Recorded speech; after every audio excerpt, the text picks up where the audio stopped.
Hello à tous, j'espère que vous allez bien. Aujourd'hui donc du coup je revenais vers vous puisque comme je l'ai dit la semaine dernière, en tout cas pour vous, la semaine dernière si vous n'avez pas vu mon vlog, j'ai comme vous pouvez le voir par rapport au titre, j'ai acquéri un bien, donc un appartement. Donc du coup si vous n'avez pas vu la première partie, je vous la laisse à disposition dans le petit qui est juste là normalement si je ne me trompe pas. Donc voilà, bref, donc ce petit vlog ça va être vraiment un vlog explicatif. Ouais, un vlog explicatif pour les démarches, quelles sont, avec qui j'ai travaillé, si je suis contente du résultat. Bref, vous saurez tout dans cette vidéo, donc du coup, c'est parti. Alors du coup, avant de vous parler avec qui j'ai travaillé, etc., je vais vous expliquer quelles ont été mes démarches. Donc du coup, première démarche, j'ai commencé à chercher un appartement sur le Bon Coin. Donc du coup, je vous mettrai toutes les informations nécessaires pour les recherches en barre d'infos également, enfin en tout cas par rapport aussi. Donc, du coup, le Bon Coin, pour ceux qui ne le savent pas, il y a des personnes qui mettent des appartements, des biens, donc ou des maisons soit à vendre, soit à louer, plus à vendre je crois, enfin ça doit être les deux, bref. Donc sur le Bon Coin vous pouvez trouver tout et n'importe quoi entre guillemets hein, évidemment.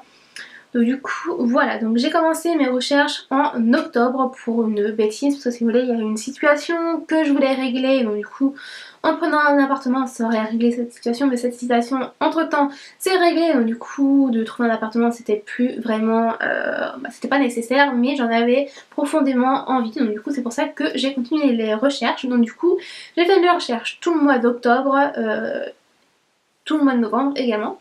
Donc du coup j'ai travaillé avec deux entreprises, donc une agence donc, qui est Century 21, qui est une je sais pas si c'est multinationale, mais c'est une franchise, je ne sais pas exactement si c'est une franchise, mais j'ai travaillé avec eux et j'ai travaillé avec, du coup pour ceux qui sont sur 3, il y a deux Century 21, vous avez Century 21 Martino qui est la plus grande, le plus grand Century 21 de 3, et vous avez le Century Léré qui est un peu plus petit, en tout cas on espère, après en taille je sais pas exactement, mais j'ai travaillé du coup avec Léré, normalement si je ne dis pas de bêtises c'est la plus petite avec qui j'ai travaillé, et la personne qui s'occupait de moi c'est Jonathan. Donc du coup Jonathan m'a fait visiter 6 biens en tout, un premier bien que j'avais choisi moi-même sur le Bon Coin. Donc du coup si vous voulez, une fois que vous êtes sur le Bon Coin, vous avez trouvé votre bien, vous pouvez écrire directement donc, soit au propriétaire, et donc du coup vous envoyez ce petit message et ensuite on vous recontacte pour prendre un rendez-vous pour visiter le bien. Donc du coup c'est Jonathan qui m'a contacté pour visiter le bien, puisque c'était lui qui s'en occupait pour le vendre, et il m'a fait visiter le même jour du coup plusieurs appartements. Donc il y en a deux dont celui que j'avais choisi qui me convenait pas du tout en fait, un autre qui était pas mal mais me convenait pas non plus, et ensuite on a refait une deuxième visite, mais avec 3 visites en tout. Et c'est à ce moment-là que j'ai repéré un appartement qui m'avait beaucoup plu. Le seul inconvénient c'est qu'il n'y avait pas d'ascenseur et c'était au 3e étage. Donc du coup j'y suis retournée avec ma mère pour avoir son avis, parce que franchement c'était vraiment l'endroit de mes rêves, enfin en tout cas par rapport aux pièces. Donc du coup pour mes recherches, moi il faut savoir que je cherchais donc 2 chambres, donc une pour dormir et une autre pour filmer mes vidéos. Ensuite mon autre critère c'était vraiment que ce soit lumineux, c'était vraiment le principal vœu que je voulais, et ensuite que les toilettes soient séparées de la salle de bain. Donc du coup voilà, donc j'ai trouvé mes critères. On va bien me voir. Ça a duré longtemps ta toilette. Bah c'est bien, merci beaucoup, bah de rien. Mais ça ne pas ça. Oh bah merci. Mais le fer il est bizarre, non? Oui, il souffle pas, je trouve qu'il crache pas assez. Ouais. Donc bah on verra bien si ça te convient pas. Moi aussi ça me convient, mais sauf que ça fait bizarre par rapport au mien. Et le mien j'ai toujours pas commandé de... Ah non, c'est faire le petit peu.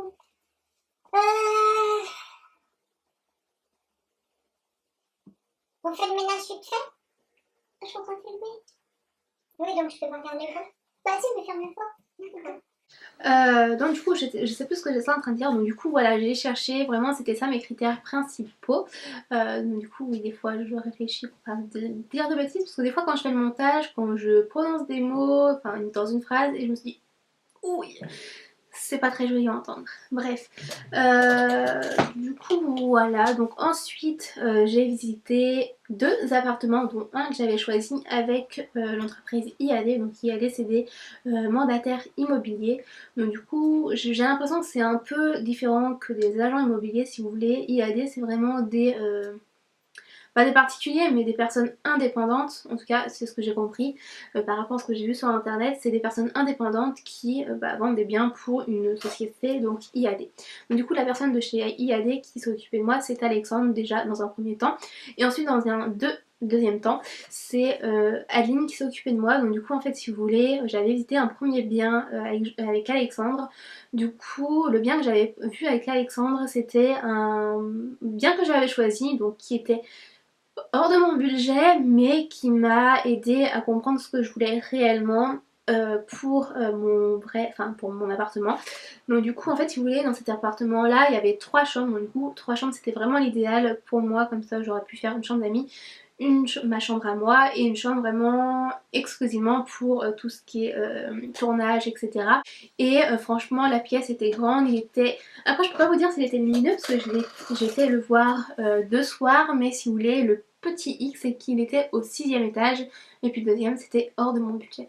Donc voilà un petit conseil que je vais vous donner, même si vous trouvez un appartement hyper beau qui vous plaît, qui a tous les critères mais qui est tous les critères que vous avez envie mais qui est hors de votre budget, n'hésitez pas à aller le visiter quand même pour voir, comme ça vous allez pouvoir avoir une idée de ce que vous voulez réellement. Donc du coup c'est grâce à ce premier appartement que j'ai visité avec IAD qui m'a fait permettre de trouver le logement que j'ai acquéri donc du coup récemment.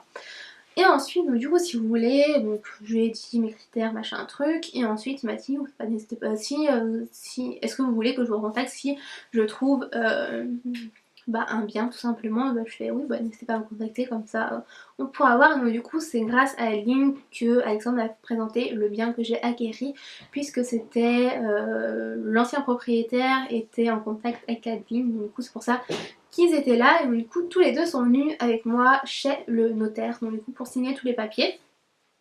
Et ensuite, chose importante, c'est que j'ai fait appel à un courtier. Donc du coup le courtier il va vous aider à trouver un financement, il va faire toutes les démarches auprès des banques pour pouvoir trouver un prêt si votre banque ne veut pas vous suivre tout simplement. Et c'est vraiment beaucoup plus avantageux de faire appel à un courtier puisqu'il va avoir des taux beaucoup plus intéressants que en taux d'imposition que si vous allez chercher vous-même de votre côté un prêt, étant donné que vu que le courtier a vraiment des contacts avec toutes les agences, toutes les banques de votre région. Enfin, en tout cas, il a quelques contacts auprès des banques. Donc du coup, c'est un courtier qui s'est occupé de me trouver un prêt parce que j'avais la flemme de faire les démarches. En plus, déjà j'y comprends rien. C'était très pratique d'avoir un courtier. Donc n'hésitez pas à faire appel à un courtier pour que ce soit pour vendre, pour acheter un prêt, parce qu'un prêt ça peut se racheter, ou pour demander un prêt auprès des banques. Et donc du coup moi les personnes qui s'occupaient de moi, donc du coup c'est l'entreprise vousfinancez.com qui m'a aidée, et la personne en charge de mon dossier c'était Daniel. Donc du coup Daniel s'est occupé de trouver la banque pour moi. Donc du coup je vais vous expliquer un peu comment il a fait pour trouver la banque. Donc du coup, toutes les démarches. En premier lieu, j'ai visité les appartements avec Jonathan. Donc Jonathan était vraiment très, très professionnel. Il a fait son travail jusqu'au bout. Il m'a présenté des biens, certes que je n'avais pas forcément, mais il y en a un qui avait retenu mon attention. Donc du coup, comme je vous l'ai dit, je crois, j'avais été visiter avec ma mère, mais sauf qu'il était au 3e étage, sans ascenseur, un peu contraignant. Donc du coup, voilà, mais voilà, très professionnel pour Century 21. Donc du coup, je vous les recommande tout de même, même si c'était pas avec eux que j'ai acheté. Donc du coup, Jonathan m'a présenté tous les biens et il m'a présenté également Daniel, donc, du coup, qui a été mon courtier tout au long des démarches pour avoir l'appartement. Donc du coup, comment ça se passe? J'ai visité ensuite les appartements avec Alexandre, donc je vais pas vous parler du premier, mais le deuxième que j'ai visité. Donc, du coup, il faut savoir que j'ai fait 10 visites en tout à peu près, et il y a Century 21, donc Jonathan qui m'a présenté 6 biens, et Alexandre m'a fait trouver de bien. Donc, du coup Alexandre il a vraiment compris ce que je recherchais, il a vraiment cerné mon besoin au niveau de l'appartement. Donc du coup pour ça merci. Et voilà. Donc ensuite j'ai fait la proposition auprès du propriétaire. Donc il faut une proposition écrite. Donc j'ai fait déjà une proposition orale. Je vais pas vous dire le prix parce que ça ne me regarde pas, même si je veux faire l'explication des démarches, mais au niveau des prix, je vais garder ça pour moi à part pour le coût du notaire et des frais de courtier. Donc ça je vous expliquerai après. Donc du coup, j'ai fait la proposition écrite, le propriétaire. J'ai déjà fait une proposition à Alexandre qui l'a transmise à Adeline. Adeline l'a transmise au propriétaire et donc du coup le propriétaire lui a dit oui mais à condition d'augmenter un petit peu le prix. Donc du coup il m'a augmenté le prix de 1 000 €. Donc du coup voilà. Ensuite j'espère que vous m'entendez bien parce qu'on passe l'aspirateur derrière moi. On va attendre un petit peu je pense.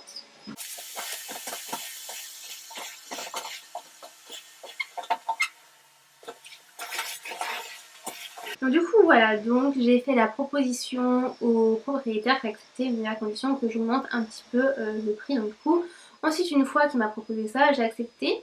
Donc ensuite on a été signer le compromis donc chez un notaire. Le notaire qui s'occupait de moi c'est le notaire Cossard Martin Chaton, et je crois qu'il y a un quatrième nom mais je m'en souviens plus, je sais plus. La personne qui s'occupait de moi mais elle était très gentille et du coup très professionnelle également. Bon au début elle était un peu, enfin je l'avais pas trop senti mais au fur et à mesure du premier rendez-vous ça allait mieux. Du coup voilà, donc ensuite j'ai signé le compromis, j'ai eu 10 jours pour me rétracter. Donc si vous voulez au cours des 10 jours, enfin pendant 10 jours vous avez le droit de vous rétracter si vous ne voulez plus acquérir ce bien, mais je crois que vous devez payer une compensation financière il me semble, mais je ne suis pas sûre puisque c'est pas, ça n'a pas été mon cas. Il faut savoir que lorsque vous allez signer votre compromis, vous allez donner 300 € au notaire. En tout cas c'est ce que j'ai donné moi, après ça peut peut-être varier de certains notaires. Donc si vous êtes agent immobilier, dites-moi, ou notaire, dites-moi en commentaire si je me trompe ou pas. Du coup voilà, j'ai signé le compromis. Ensuite, une fois que le compromis a été fait, que les 10 jours ont été faits tout simplement, j'ai donné tous les papiers à Daniel. Donc Daniel, je le rappelle, c'est mon courtier. Donc du coup j'ai donné tout ce qui était fiche d'imposition, bulletin de paye, relevé de banque, le compromis et du coup un devis pour des travaux puisque j'ai de l'électricité à faire. Donc du coup voilà, je lui ai donné tout ça et ensuite une fois que mon dossier était complet il a pu envoyer mon dossier auprès des banques. Donc du coup le 21 décembre si je ne dis pas de bêtises. Et ensuite donc du coup il m'a rappelé ensuite au mois de janvier. Donc du coup c'était un peu plus long les démarches parce que si vous voulez quand c'est un courtier qui fait appel à vous il a un taux de réponse plus intéressante et plus rapide que si vous aviez été le chercher vous-même. Donc du coup voilà par rapport à ça. Donc du coup une fois que mon dossier était complet il l'a envoyé auprès de plusieurs banques. Ensuite une fois que toutes les banques sont revenues vers lui, il m'a contacté pour prendre un rendez-vous pour qu'il puisse simplement me présenter ses propositions. Donc du coup j'en ai signé une et ensuite j'ai eu rendez-vous à la banque. Donc j'étais si vous voulez à la banque postale et ensuite j'ai été maintenant je suis au Crédit Agricole. La personne qui s'occupait de moi au Crédit Agricole c'est Vanessa. Donc du coup voilà, je vous dis pas les noms de famille parce que ça reste quand même du données privées et vu que c'est quand même quelque chose de public que je suis en train de faire, mieux vaut éviter. Et je ne vous donnerai pas les numéros de téléphone non plus, mais je vous mettrai toutes les informations des agences qui se sont occupées de moi. Du coup j'ai été ouvrir tous mes comptes au Crédit Agricole parce que si vous voulez la raison, enfin le... je sais plus comment ça se dit mais le truc sine qua non, la condition sine qua non pour pouvoir que la banque vous prête de l'argent si c'est pas une banque qui est la vôtre à la base, vous devez fermer tous vos comptes dans votre banque actuelle et ensuite ouvrir tous les autres comptes, enfin les comptes qui sont intéressants pour vous au niveau de votre nouvelle banque. Et ensuite, donc du coup voilà, j'ai reçu mon offre de prêt le 8 février et ensuite il fallait attendre vraiment 11 jours complets avant de pouvoir signer l'offre parce que si vous voulez vous avez 10 jours plus 11 et plus un jour pour pouvoir accepter l'offre en signant. Donc du coup moi je l'ai signé électroniquement, après vous pouvez le signer en agence tout simplement. Et une fois que ça, le déblocage des fonds, j'ai reçu un message, donc du coup j'ai signé l'offre de prêt le 20 février et j'ai reçu un message le 23 février en me disant que les fonds ont été débloqués et ensuite j'ai été signer mon acte d'achat chez le notaire donc le 26 février. Donc du coup si vous n'avez pas vu cette petite partie et que vous voulez voir un petit peu le commencement de cette nouvelle aventure pour moi, je vous mets à disposition dans le petit la première partie de la vidéo si elle est sortie, évidemment, puisque dans tous les cas elle sera sortie, mais je sais pas si ce que vous êtes en train de regarder actuellement ce sera sorti dans un autre vlog, donc du coup voilà. Donc n'hésitez pas à checker le petit au cas où, et donc du coup voilà, nous voilà enfin propriétaire d'un appartement. Donc du coup au niveau de l'accompagnement, que ce soit d'Alexandre, d'Adeline ou de Daniel et même de Vanessa, ma banquière, ils ont vraiment été aux petits soins avec moi. Après c'est leur travail, c'est normal, mais ils étaient vraiment conseillés, ils m'ont vraiment conseillé jusqu'au bout et franchement pour ça je les remercie. Si vous voyez cette vidéo, je vous remercie tous. Et donc du coup voilà, après qu'est-ce que je pourrais vous dire d'autre par rapport aux démarches? Il n'y a plus grand chose à dire par rapport aux démarches. Donc du coup la suite des événements, ça va être que là nous sommes le 2 mars, à l'heure actuelle je tourne cette petite partie et du coup, si vous voulez, j'ai rendez-vous le 8 avec EDF qui va venir dans mon nouvel appartement, donc du coup qui va me mettre l'électricité en route et ensuite on décollera le papier peint avec ma mère et peut-être une de mes amies qui viendra également. Du coup, étant donné qu'on a besoin d'électricité pour la décolleuse, il faut bien que EDF vienne. Et ensuite, la prochaine étape, je ne sais pas trop parce que du coup mon électricien, du coup j'ai fait faire un devis par un électricien que Alexandre connaissait. Donc du coup il m'a donné un devis, le devis ne me convient pas. Bon après au niveau du prix c'était très raisonnable. Enfin, après je ne connais pas trop le domaine de l'électricité et de ce que ça coûte réellement. Mais il était bien, ce qui était dommage c'est que c'était tout en visible et là l'électricien que j'ai trouvé et que ma mère connaissait depuis quelques années déjà et qu'elle a retrouvé là récemment. Du coup le devis est plus cher mais tout étant caché. Et ensuite j'ai 2 radiateurs à bouger mais dans tous les cas je vous expliquerai tout ça prochainement. Donc du coup là le prochain vlog vous allez voir, je pense que ça va être un vlog travaux. Puis voilà, après je sais pas ce que je peux vous dire d'autre, n'hésitez pas à me poser toutes les questions dont vous avez envie, que ce soit par rapport aux démarches, par rapport aux personnes qui m'ont accompagnée, par rapport au projet, par rapport aux travaux, etc. Posez-moi toutes les questions dont vous avez besoin des réponses que je n'ai pas forcément évoquées dans cette vidéo. Je pense que ce petit vlog va durer au moins 30 minutes, donc du coup je suis désolée pour ça. Moi en faisant court, je n'y arrive jamais. Donc voilà. Qu'est-ce que je peux vous dire d'autre?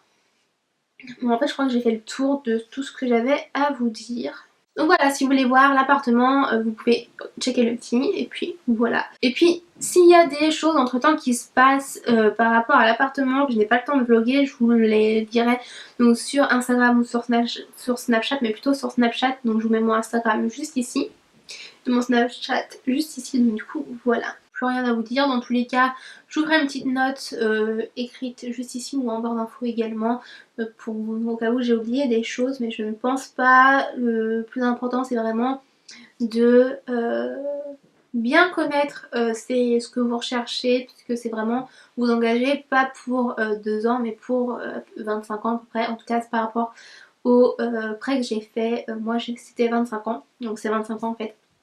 Et donc du coup voilà, faut vraiment bien réfléchir avant de prendre un appartement parce qu'il y a beaucoup de charges qui vont être inclus. Ah oui, je vous ai pas parlé des prix. Du coup, si vous voulez, par rapport au courtier, après tout dépend du courtier que vous avez, mais moi pour le courtier que j'ai eu, j'ai payé 1800 €. Du coup voilà, après ça fait peut-être cher là, mais en fait si vous voulez avec un de mes collègues on a calculé combien ça faisait, et ça faisait pas grand chose par an, du coup c'était pas vraiment grand chose. Donc en fait si vous voulez, si vous payez 2 € en plus pour un courtier qui va faire toutes les démarches pour vous et qui est très sérieux, ça vous aide, comme ça vous avez un taux plus intéressant et voilà. Et ensuite vous devez payer donc les frais de notaire. Donc les frais de notaire, tout va dépendre du prix de votre bien. Par exemple moi, j'allais vous dire le prix. D'un certain montant jusqu'à 80 000 €, vous payez 6 900 de frais de notaire. Donc du coup moi c'est ce que j'ai payé, donc à vous de deviner le prix, bref. Du coup voilà, et ensuite vous avez les frais d'agence. Donc attention, les frais d'agence, je ne sais pas si vous pouvez, vous devez vous les payer. Ça arrive je pense, mais en tout cas moi c'est pas moi qui a payé les agents immobiliers, c'est les mandataires. Donc du coup c'est pas moi qui a payé les... Oui. Pardon. Ah, pas longtemps. Pourquoi on va y aller? Bah non, mais je peux rien aller. Donc ça se fallait plus en bas. Pourquoi? Parce qu'on part direct après le là. Oui. Bah, je vais passer un coup d'aspirateur en bas et puis je laverai en dernier. Ok, ça marche. Donc un quart d'heure, 20 minutes, un quart d'heure. Oh oui, je vais bientôt finir. Donc du coup voilà, par rapport au prix d'agence, je sais pas si c'est possible que ce soit à l'acheteur de payer, mais en tout cas moi c'est le vendeur qui a rémunéré mes deux agences, donc Alexandre et Aline. Donc, bah, je vais pas vous dire combien ils ont été payés parce que ça ne me regarde strictement pas. Voilà, ça reste quand même de leur domaine privé. Même moi, si je m'expose sur YouTube certains aspects de ma vie et de la vie de personnes qui m'entourent, ne vous regardent pas forcément. Moi après je vous partage tout ce que j'ai envie sur ma vie, mais dans une certaine limite raisonnable quand même. Après même si je suis vraiment transparente avec vous tout le temps. Donc du coup voilà. Après moi ça a été vraiment rapide, j'ai mis... Octobre, novembre, décembre, janvier. Février. J'ai mis... mais 5 mois ça passe vite en fait. Donc ça fait 5 mois que j'ai commencé mes recherches pour trouver un appartement, donc du coup ça a été vraiment assez rapide. Je voulais vous dire un truc par rapport à ça. Oui, donc du coup les périodes les plus creuses pour trouver un appartement, en tout cas pour les personnes qui ne recherchent pas réellement, c'est en juillet et août, je crois qu'il n'y a pas beaucoup de recherches, et en fin décembre non plus, vu qu'il y a les fêtes de fin d'année qui arrivent. Donc franchement moi c'était vraiment le bon timing. Après ce que je peux vous conseiller c'est quand même de commencer à chercher vers le mois de septembre, comme ça si vous trouvez un bien rapidement, ça évitera que les banques mettent plus de temps à répondre, parce que si vous voulez, moi les courtiers vous permettent d'avoir un taux de réponse plus intéressant et plus rapide au niveau des banques, comme je vous l'ai dit un peu plus précédemment dans la vidéo. Mais étant donné que moi il y a eu les fêtes de fin d'année, donc du coup il y a eu les vacances en même temps, donc du coup il a mis un peu plus de temps à me contacter. Je sais plus exactement quand est-ce qu'il m'a appelé pour me dire qu'il avait des propositions à me faire. Mais je vais regarder tout de suite.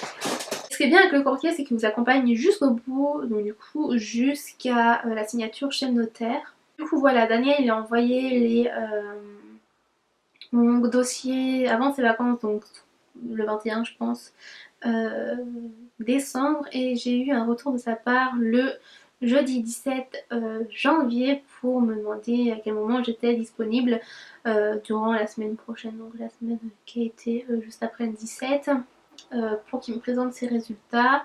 Et donc du coup j'ai eu rendez-vous avec lui, et donc du coup j'ai eu rendez-vous à la banque le 31 janvier. Je sais pas quand est-ce que ça a été, parce que j'ai dû l'appeler entre temps. Donc du coup voilà. Donc du coup oui, juste un petit truc par rapport au courtier, il faut vraiment pas que vous fassiez le tour des banques, parce que sinon lui il va être bloqué pour faire les banques. Imaginons que... Je vais prendre l'exemple. Moi j'ai été voir la Société Générale parce que ma mère avait un contact chez eux. Donc j'ai été voir la Société Générale, du coup de moi-même, sauf que le courtier ne peut pas aller faire les démarches auprès de la banque. En tout cas Daniel n'a pas pu faire les démarches auprès de la Société Générale étant donné que j'y avais été. Et si vous vous mettez en concurrence avec un autre courtier, ça risque de bloquer. Et oui, très important par rapport au prix que vous allez payer au courtier, que j'ai dit dans la précédente version mais pas ici. Quand vous faites appel à un courtier, du moment où vous n'avez pas signé de proposition Vous avez le rendez-vous avec le courtier, vous faites les propositions et aucune de ces propositions ne vous convient pas, donc du coup vous n'acceptez aucune des propositions qu'il vous a faites. Et donc du coup c'est à ce moment-là que vous n'êtes pas obligé de payer. Mais du moment où vous signez et que vous acceptez une proposition qu'il a faite, vous devez évidemment le rémunérer. Mais ce qui est bien c'est que il y a un taux vraiment plus intéressant. Par exemple moi je sais que mon taux actuel c'était 1,70 et à la Société Générale c'était un taux de 2%. Donc du coup c'était énorme, vous voyez que c'était vraiment... J'ai fait tout le tour de ce que j'avais à vous dire. Si j'ai oublié des choses je vous les mets en barre d'infos et au moment où je parle je vous les mettrai également juste ici, donc du coup voilà. Donc moi sans plus tarder je vais vous laisser, je vous retrouve donc du coup d'ici quelques semaines, je sais pas exactement quand, mais n'hésitez pas à vous abonner à ma chaîne en cliquant sur le bouton s'abonner qui est juste en dessous et à activer la cloche comme je vous l'ai dit pour recevoir toutes les notifications à chaque fois que je sors une nouvelle vidéo. Et pour ceux qui me suivent sur ma chaîne principale, je suis vraiment désolée mais là vous avez des vidéos jusqu'au 30 mars et à partir du 30 mars il n'y aura plus de vidéos pour je ne sais pas combien de temps exactement, mais du coup dès que tous mes travaux sont faits, dès que je suis installée, je vous referai une vidéo sur ma chaîne principale. Donc du coup n'hésitez pas à vous abonner à ma chaîne principale que je vous mets à la disposition dans le petit. Donc du coup voilà, au niveau de ma chaîne principale, dès que tous les travaux sont faits et dès que je suis à l'intérieur de mon appartement, je vous ferai une vidéo, donc un chit-chat make-up pour vous expliquer, vous expliquer ce qui s'est passé entre temps dans ma vie, hormis l'histoire de l'appartement. Donc du coup voilà. Et bien moi sur ce je vais vous laisser vraiment, je vous fais d'énormes bisous, surtout prenez grand soin de vous et je vous dis à très bientôt pour un nouveau vlog et je vous fais des bisous. Salut!